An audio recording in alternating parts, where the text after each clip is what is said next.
কে বলবো এইভাবে না মেরে আমাদের হাতে বিষ তুলে দেখ, আমরা বিষ খাই। আমাদের তো গরু বিক্রি না করলে আমাদের চলবে না, আমরা কি করে খাবো? আমাদের তো ব্যবসায়ী এইটা, দুধ শেষ হবে गरु बिक्री करो। ये जो वीडियो अभी आपने टीवी स्क्रीन पर देखी है, ये बंगाल के एक बाजार की है जहां पर बड़ी संख्या में गाय ईद कुर्बान के मौके पर, ईद उल अज़हा के मौके पर बाजार में बिकने के लिए आई हैं, लेकिन कोई इनको ख़रीद नहीं रहा है क्योंकि सरकार के ज़रिए जो एक नए नियम लागू किए गए हैं, तो उसके बाद उलमा इकराम के ज़रिए भी मुसलमानों से ये मांग की जा रही है, ये अपील की जा रही है कि किसी भी कीमत पर गाय को कुर्बानी के लिए ना ख़रीदें।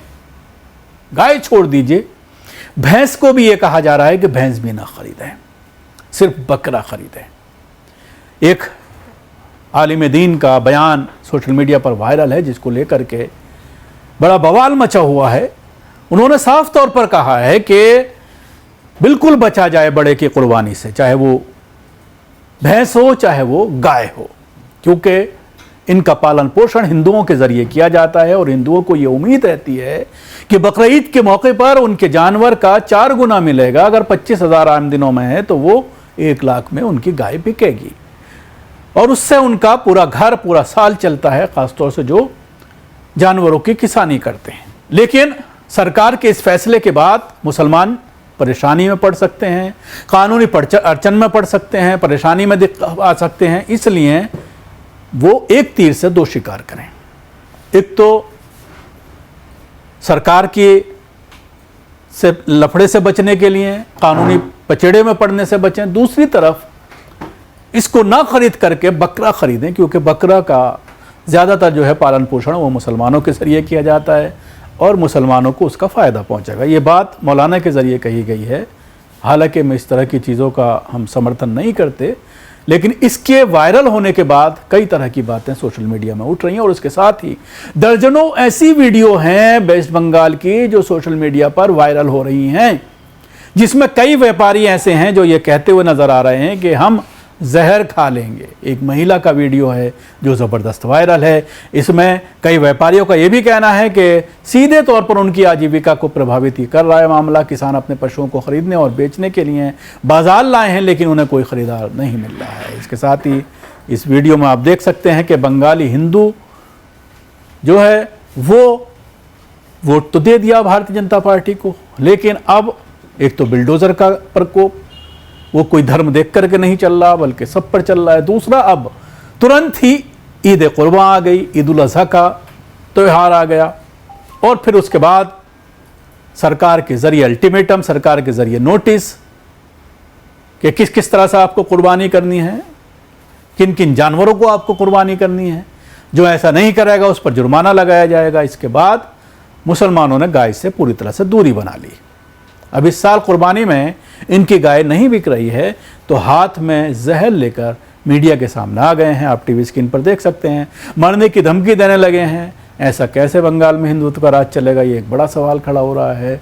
घोषपाड़ा के दादा, बोधी मामा, मासी लोग धमकी दे रहे हैं कि कुर्बानी में अगर हमारी गाय नहीं बिकी तो तमाम गाय मुख्यमंत्री हाउस लेकर जा कर के छोड़ देंगे और आत्महत्या कर लेंगे।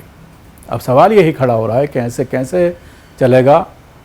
भारतीय जनता पार्टी को वोट दिया था, अब धर्म से गद्दारी करते हुए ये लोग नज़र आ रहे हैं। सोशल मीडिया में इस तरह की चीज़ें लिखी जा रही हैं, कही जा रही हैं। दूसरी वीडियो में आप देख सकते हैं कि ये कहा जा रहा है कि बीजेपी हमें अपनी गाय मुसलमानों को बेचने नहीं दे रही है।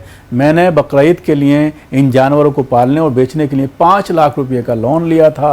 मुसलमान हमें कभी नुकसान नहीं पहुंचाते। बीजेपी हमें मुसलमानों के साथ खरीद बिक्री और व्यापार करने से क्यों रोक रही है? तो फिर हमें जहर ही दे दो।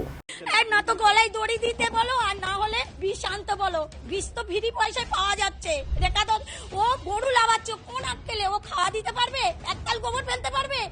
আমার 5 লাখ টাকা লোন নেওয়া, সব মহিলারা এসছে আমার বাড়িতে, এসে বলছে লোন শোধ করো। আমি কি করে করব? চলো আমার বাড়িতে কি অবস্থা। जानवरों की हत्या पर प्रतिबंध से जुड़े सरकारी निर्देशों की वजह से कई छोटी मंडियों में बीफ की बिक्री रोक दी गई है। इसका सबसे ज़्यादा नुकसान पशुपालकों को हो रहा है। अगर धार्मिक भावनाओं के नाम पर गाय पालन या उनके परिवार में रुकावट डाली जाती है तो इससे जुड़े कई लोगों पर बुरा असर पड़ सकता है।